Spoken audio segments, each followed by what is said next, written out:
So, just as a disclaimer, because of course I'm not yet entirely comfortable with my status,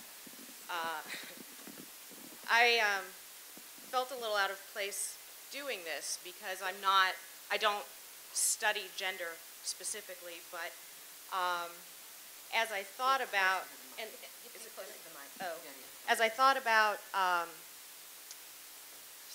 and in fact, given who my advisors were and are, they often forgot to put sex in the regression models, and I too sometimes have to be reminded to get it in there, not because I don't think it's important, but again, it's part of my training that sort of lingers. And so I thought that what I would do is talk about my particular experience and how I sort of use that in mentoring black female students, both undergraduates and graduates. And I think, actually, given the comment earlier about letters of recommendation, I guess the things that surprise me about students that I meet now,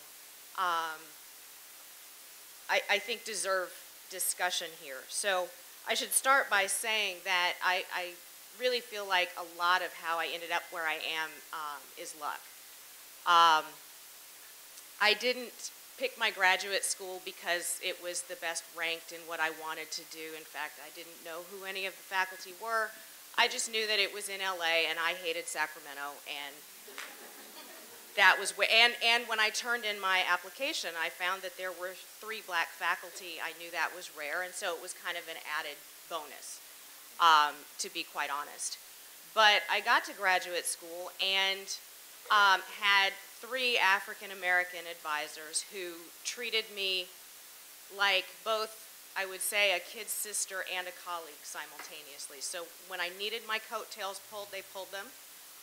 But in professional settings, I was introduced as a colleague, not as a student, though I was worked like a slave. So I remember on the Friday before a 3-day weekend saying, okay, Larry, I'll see you on Tuesday. And he'd say, why aren't you coming in on Monday? And I'd say, well, it's President's Day, campus is closed. And his response was, you have a key. So, you know, we worked hard, but I think we were rewarded and we were very well socialized professionally because we learned from an early age, for example, that a professor could be very nice to you in your face and write you a lukewarm letter that would not serve your purposes when it was time to get a job. We learned about departmental politics, and we learned very quickly that just because they were sociologists didn't mean that they were enlightened and tolerant and all of those things that we had sort of hoped to find. At the same time, I was mentored by 3 men who were extremely productive. Larry was a full professor at 35. His vita was, I don't know, 30 pages long at that point. And so I learned very quickly that one of the things that had motivated me throughout my life was a fear of both success and failure. I learned, too, that I fear failure more than I fear success, fortunately. And so basically I work to maximize the odds that I won't fail and am never completely satisfied with the level of success because I set that expectation a little too high. But again, I've been lucky and it has worked to my benefit. And I want to talk a little bit about how those things happen. Getting back to the luck, again, I was in LA in the early 90s. So I was there during the Rodney King police brutality trial, the civil unrest after that. I'm a survey methodologist, so I benefit not only from being in the methodological area of the discipline where jobs are plentiful and black people are few, but also because there was a natural laboratory there and I was part of a lot of really cutting-edge research that helped get me started in my career. And I had 3 mentors who felt that it was critical that they trained new black faculty members, and they took that very seriously. There were some sort of rules to live by that I learned. Some of them, I learned first from my mother, but we know we don't listen to our parents. And so I had to learn them out in the real world before they completely sank in. The first rule is, and this was from Larry's mouth in these words, the first rule is there are no rules. They will tell you there are things that can't be done, but there is very little that actually can't be done. And the rules can change, they can be bent, they can be broken, depending on the self-interests of the people involved. And so I should not go out into my profession believing that there are these rules, that they are the same for everyone, and that if there's something written down in a book, that doesn't mean they can't do it differently for you if you should need to have it done that way. Always do the research that matters to you and do it to the best of your ability. Don't sell yourself short or the things that you believe in short, but understand that not everyone will value those things as much as you do. You'll always work harder and often won't get as much in return, but that doesn't mean that you're not a star. Yes, that sucks, but life isn't fair. Suck it up and do it. It never hurts to ask, because you'll often get what you ask for, and if you don't, so what? And I think that's one that we often forget. And in fact, a colleague reminded me of that recently. Dress up on teaching days, and some things have to wait until you have tenure. So with respect to it never hurts to ask, you'll often get what you want. I just got tenure in 2006. I had 2 children as an assistant professor. Thank you. And so I stopped my tenure clock twice. I had been an assistant professor for 3 years at Ohio State University before restarting my clock at Penn. So I joked about being the longest term tenure track professor in the history of my discipline. But just 3 months or so after getting tenure, I got a call from a former colleague asking me to think about coming to the university that he's at now. And I said I'd have to think about it, but I realized I didn't want to go through all of that again. It took a year, it was horrible, and I didn't want to go through that again just to be given the same rank that I already had. And so, because it never hurts to ask, I said, well, if I do this, I'm writing a book this year, I was going to come up for full here next year, I don't want to make a lateral move. And that is why I'm now full professor, because I went ahead and I asked. I didn't think in a million years it would happen that way, but again, what does it hurt to ask? And I think that's something that we forget. I teach in a summer institute for incoming African American freshmen, and one of the things I make a point to tell them is that if they're having a hard time, it doesn't hurt to ask for an extension. That your white classmates are not just asking for extensions, but telling you when you can expect the paper. And yet, I still find that I often either forget to ask or don't think that I have the right to ask for things that I think, again, my white colleagues, my white male colleagues in particular, would think nothing about asking, and in fact might have offered to them. You'll always work harder and might not get as much in return. I think we all know that. And it depends on what it is that you expect in return. For a long time, I think that my definition of success in this profession was the same definition that, again, most of my middle-aged white male colleagues have. And in fact, I think to some extent, the definition that my black male mentors have. You get named chairs, you get inducted into prestigious associations, you have a really long vita, you make a lot of money, all of the sort of standard American stuff. And so I spent a lot of years, being upset about not getting the pat on the back, looking at the mentoring that the young white assistant professor in the office next to me got, and the mentoring that I didn't get from many of my colleagues. But I think over the long haul, I know that I've done what I care about, and I've done it well, and that as much as I may still have to get up in the morning and look at myself in the mirror and tell myself that I'm a star, I feel good about what I've done and what I'm doing, and part of that means that I took the chance to have a family without tenure, having advisors and mentors who have no children and are men, so had no way to prepare me for when was a good time to have kids, what would they could tell me what my colleagues would think about my having kids, and that wasn't good. But, I figured out that I had to do what worked for me and not what worked for my colleagues, and figure the rest of it out later. Dress up on teaching days, I think, is part of a larger issue with commanding respect. So for a long time, I didn't know what to do when an undergraduate would call me by my first name. And now I say, I'm sorry, my name's Professor Charles, what's yours?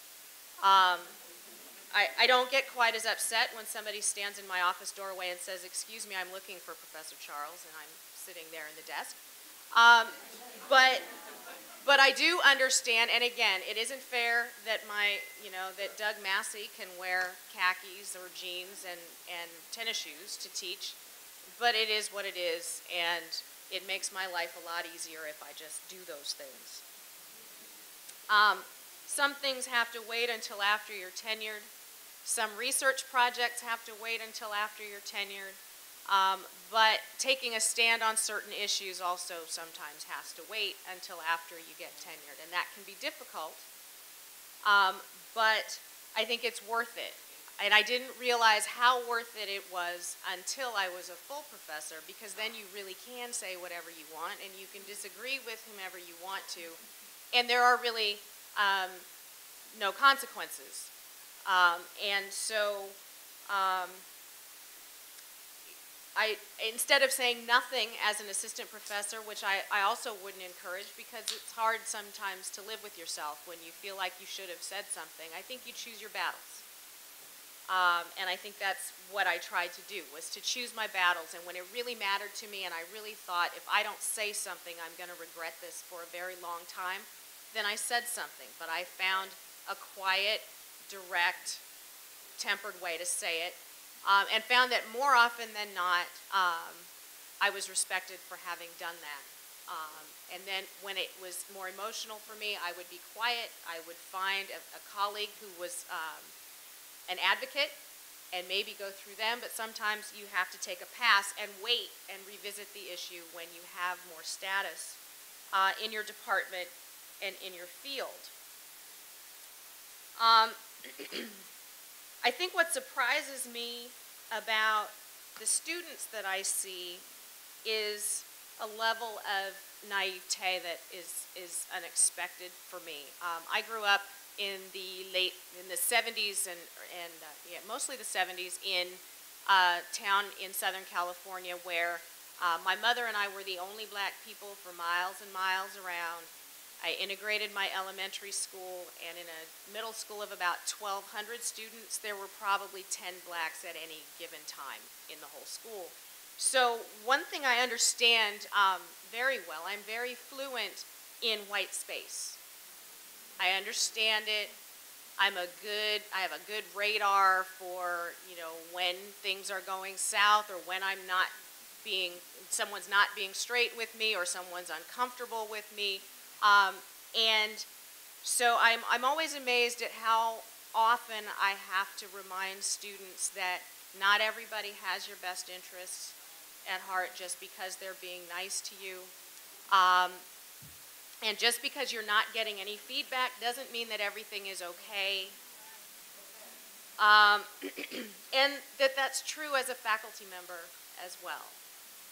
In fact, silence is extremely problematic in my experience. In taking the chance to study what mattered to me, I too have had a hard time getting my work published in top-tier sociological journals. So much so that I found myself writing "Won't You Be My Neighbor" out of necessity. Again, I fear failure. So not getting tenure in my mind was failure. And the straightest way to tenure at the point I had reached was a book. And so that book is my dissertation, but it was work that I thought I was moving away from, when in fact I had no alternative if I wanted tenure at this university but to revisit that.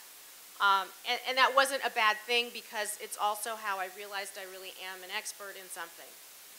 And I really do know what I'm talking about, and actually people want to hear what I have to say about what I know. But I think the biggest thing that sort of helped me figure out what success is in this realm was having children. So when my first daughter was born, I caught her. It wasn't expected. It wasn't the birth plan I had made. But my doctor moved back and said, "Catch your baby," and, you know, I had to do something.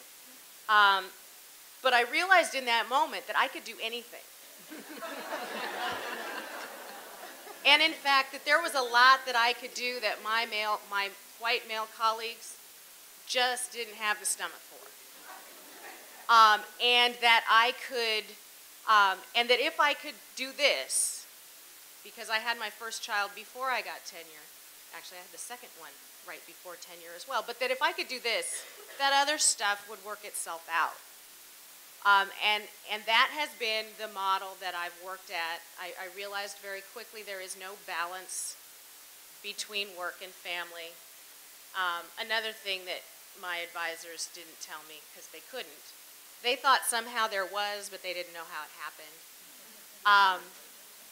But I think that so I made some decisions. I stopped working nights, I stopped working weekends, but I worked very, very hard Monday through Friday from 8 o'clock to 5:30. There are things I say no to, so I don't travel as much as others might. And I think there are instances where I'm something of an outsider among some of my colleagues because I have made different choices and my priorities are different. I want to be the best I can at both things that I do, but I err on the side of being a better mother than a better scholar.